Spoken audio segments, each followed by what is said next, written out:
ಎಲ್ರಿಗೂ ನಮಸ್ಕಾರ. Big boss season 11ರ ಕೊನೆಯ ಹಂತದಲ್ಲಿರುವಾಗ ನೀವು ಕೊಟ್ಟಂತ ಒಂದು ಅಪ್ಡೇಟ್ ನನ್ನನ್ನು ಸೇರಿ ಬಿಗ್ ಬಾಸ್ ಕನ್ನಡ ನೋಡುವಂತ ಪ್ರತಿಯೊಬ್ಬ ಕೋಟ್ಯಾಂತರ ಅಭಿಮಾನಿಗಳು, ಆಡಿಯನ್ಸ್ ಎಲ್ಲರ ಹಾರ್ಟ್ ಬ್ರೇಕ್ ಆಗಿದ್ದಂತೂ ಸತ್ಯ. ಇವತ್ತು ಬಹುಶಃ ಈ ಒಂದು ಖುಷಿ ಅನೌನ್ಸ್ಮೆಂಟ್ ನಾವು ಏನು ಮಾಡಿದೀವಿ, ಇದು ಒಂದು ಎಮೋಷನಲ್ ಮೂಮೆಂಟ್ ಅಂತ ಹೇಳಿದ್ರೆ ಬಹುಶಃ ತಪ್ಪಾಗೋದಿಲ್ಲ. ಹಾಗಾಗಿ ನನ್ನ ಮೊದಲ ಪ್ರಶ್ನೆ, 11 ಸೀಸನ್ಗಳನ್ನ ಮುಗಿಸಿ 12ನೇ ಸೀಸನ್ ಈ ವರ್ಷ. ಯೂಶ್ವಲಿ ನಾವು ಲಾಂಚ್ ಪ್ರೆಸ್ ಮೀಟ್ ಅಂತ ಮಾಡ್ತಾ ಇದ್ವಿ, ಅದಕ್ಕಿಂತ ಮುಂಚೆನೆ ಈ ಅಪ್ಡೇಟ್ಗಾಗೆ ಮಾಡಿರುವಂತ ಪತ್ರಿಕಾಗೋಷ್ಠಿ ಇದು. ಆ ಥರದ್ ಒಂದು ಅಪ್ಡೇಟ್ ಕೊಟ್ಟ ಮೇಲೆ ಈ ಖುಷಿ ಅಪ್ಡೇಟ್ ನಾವು ಈ ವೇದಿಕೆಯಲ್ಲಿ ಕೊಟ್ಟಿದ್ದೀವಿ. ಅದರ ಬಗ್ಗೆ ನಿಮ್ಮ ಮೊದಲ ಅಭಿಪ್ರಾಯ ಮತ್ತು ಪ್ರತಿಕ್ರಿಯೆ. ಪ್ರತಿಕ್ರಿಯೆ ನಿಂದಿರ್ಬೇಕು, ಅಭಿಪ್ರಾಯ ನಿಂದಿರ್ಬೇಕು. ನಾನು ಬಂದು ಕೂತ್ಕೋತೀನಿ, ನಂದೇನಿದೆ. Everything is very honestly done. ನಾನು ಅವಾಗ ಮಾಡೋಕ್ಕಾಗಲ್ಲ ಅಂದಿದ್ದು there was honesty to it. ಯಾಕಂದ್ರೆ ಟ್ವೀಟು ಆಕ್ಚುಲಿ ಒಂದು 2-2.5 ಗಂಟೆಗೆ ಹಾಕಿದೆ. ಸೊ ಬಹುಶಃ ಯಾರು ತುಂಬ ಸೀರಿಯಸ್ ಆಗಿ ತೊಗೊಂಡಿರಲಿಲ್ಲ, ಅದನ್ನು ಪ್ರಕಾಶ ತೊಗೊಂಡಿರಲಿಲ್ಲ. ಮೋಸ್ಟ್ಲಿ ಅವ್ರು one of the day mostly ನಾನು ಚಕ್ರೆ ಎಲ್ಲ ಕೂತು ಪಾರ್ಟಿ ಮಾಡಿದಾಗ ಹಾಕಿರೋ ಟ್ವೀಟ್ ಅನ್ಕೊಂಬಿಟ್ಟಿದ್ದಾರೆ. ಅದು ಹಾಗಿರಲಿಲ್ಲ. So there is an honesty to it. I think ವಾಪಸ್ ಬಂದಿದ್ದು has got an equal honesty. We'll speak about it as and when the press meet happens. So I think ಈ AVs ನನಗೇನು ಗೊತ್ತಿಲ್ಲ. Actually I just saw it today and that was very overwhelming. And ನಾವು ವಾಪಸ್ ಬರೋದಕ್ಕೆ one of the main prime reasons ಕೂಡ ಪ್ರತಿಯೊಬ್ಬರು ನಮ್ಗೆ ಹೇಳಿದ ರೀತಿ ಇರ್ಬೋದು, ಕರೆದಿದ್ದ ರೀತಿ ಇರ್ಬೋದು, ಬೇಕು ಅಂತ ಹೇಳಿದ ಒಂದು ವಿಧಿ ಇರ್ಬೋದು. So there's a lot of things that happened and yeah, today we are here and I'm very happy. Especially AVs ಎಲ್ಲ ನೋಡಿದಾಗ, ಜನಗಳ ಅಭಿಪ್ರಾಯಗಳನ್ನ ನೋಡಿದಾಗ it is very touching. So I think ಅದು ಬಿಟ್ಟಾಕಿ ಅದು ಆ್ಯಕ್ಚುಲಿ ಅದು ಬರ್ಬೇಕಾದ್ರೆ ನನಗೆ ಇಲ್ಲೇ ನಾನು ಹಿಂದೆ ಕೂತಾರಲ್ಲೇ ತುಂಬ ಹ್ಯಾಪಿನೆಸ್ ಕಾಣಿಸ್ತಾ ಇತ್ತು, ಕೇಳಿಸ್ತಾ ಇತ್ತು ನನಗೆ. So I think quite happy.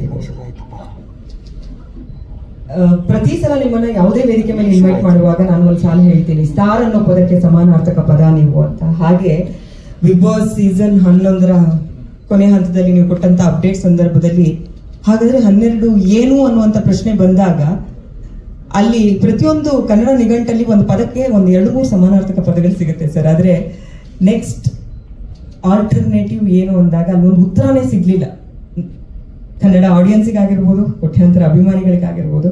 Because ಅಷ್ಟು ಗಟ್ಟಿಯಾಗಿ ನೀವು ಈ 11 ವರ್ಷ ಅವರ ಮನಸ್ಸಲ್ಲಿ ನೆಲೆಯೂರಿರುವಂಥ ರೀತಿ ಅದಕ್ಕೆ ಕಾರಣ. 11 ವರ್ಷ ನೀವು ನಿರೂಪಣೆ ಮಾಡಿರೋದು, ಹೋಸ್ಟ್ ಮಾಡಿರೋದು ಇಡೀ ಪ್ರಪಂಚದಲ್ಲೇ ಒಂದು ಮೈಲ್ ಸ್ಟೋನ್, ಮೈಲಿಗಲ್ಲದು. ಈಗ ಸೀಸನ್ 12 ಕೂಡ ನೀವೇ ಹೋಸ್ಟ್ ಮಾಡ್ತಿದ್ದೀರಾ ಅನ್ನುವಂಥ ವಿಚಾರ ಇವತ್ತು ರಿವೀಲ್ ಆಗ್ತಾ ಇದೆ. ಇದನ್ನ ನೀವು ಹೆಂಗೆ ಡಿಫೈನ್ ಮಾಡ್ತೀರಾ ಸರ್? ಬಿಕಾಸ್ ಒಂದು ಕಾರ್ಯಕ್ರಮ ಮೂಲಕ ನೀವು ಇಡೀ ಕನ್ನಡಿಗರು, ಕನ್ನಡ ಭಾಷೆ ಇದೆಲ್ಲವನ್ನ ನೀವು ತಲುಪಿದಂಥ ರೀತಿ ಇದೆಯಲ್ಲ, ಅದು ಪದಗಳಿಗೆ ನಿಲ್ಕೋದು ಕಷ್ಟ. ಸೊ ಅದನ್ನ ನೀವು ಹೆಂಗೆ ಡಿಫೈನ್ ಮಾಡ್ಬೋದು ಅಂತ. ಸೀಸನ್ ಎಂಡಲ್ಲಿ ನಿಮಗೆ ಒಂದು ಶಾಕ್ ಕೊಟ್ಟೆ ಅಂತ ಹೇಳಿದ್ರಿ. ನಾನು ಸೀಸನ್ ಬಿಗಿನಿಂಗ್ ಅಲ್ಲೇ ಕೊಟ್ಟಿದ್ದೆ. ನಾನು ಸೀಸನ್ ಎಂಡಲ್ಲಿ ರೀಕನ್ಫರ್ಮ್ ಮಾಡಿದೆ. ಅಂದರೆ ಅದು ಯಾವುದೋ ಪಾರ್ಟಿ ಮೂಡಲ್ಲಿ ಮಾಡಿ ಟ್ವೀಟ್ ಅಲ್ಲ, ಕರೆಕ್ಟಾಗೆ ಮಾಡಿದ್ದು. ಅದಕ್ಕೆ ಸಾಯಂಕಾಲ ಹೊತ್ತ ಮಧ್ಯಾಹ್ನ ಹೊತ್ತ ಮಾಡಿದ್ದಾನೆ ಸೆಕೆಂಡ್ ಒನ್. ಸೊ ಆದರೆ ಅಲ್ಲೇ ಇತ್ತು ಆ್ಯಕ್ಚುಲಿ. ಬಟ್ ಐ ಗೆಸ್ ನಾವು ಒಂದು ಸೀಸನ್ 12 ಇಸ್ ಹ್ಯಾಪನಿಂಗ್. ಬಹುಶಃ ಹೋಗಿರೋ ರೀತಿ, ನಮ್ಮ ಟೆಕ್ನಿಕಲ್ ಟೀಮ್ ಅವರು ಅದನ್ನು ನಡೆಸ್ಕೊಡ್ತಾ ಇರೋ ರೀತಿ, ಅದು ಬೆಳೀತಾ ಇರೋ ರೀತಿ, this is more exciting to the present contestants as well as the viewers ಅಂತ ಅನ್ಕೋತೀನಿ ನಮ್ಮೆಲ್ಲರಿಗಿಂತ. See, we didn't come back. I think Colors, Agri, Icon, Endemol, now we didn't collaborate because it is exciting to us. It is exciting to the audiences. So ಅವರು ಅದನ್ನು ನೋಡ್ತಾ ಇರೋ ರೀತಿ. So ಬಹುಶಃ this adds on the way it has grown over the last, at least over the last 2 to 3 years. I think the growth has been really big, huge, and bigger leaps. Yeah, the small leaps are graphically. So I think that way the contestants will be very happy.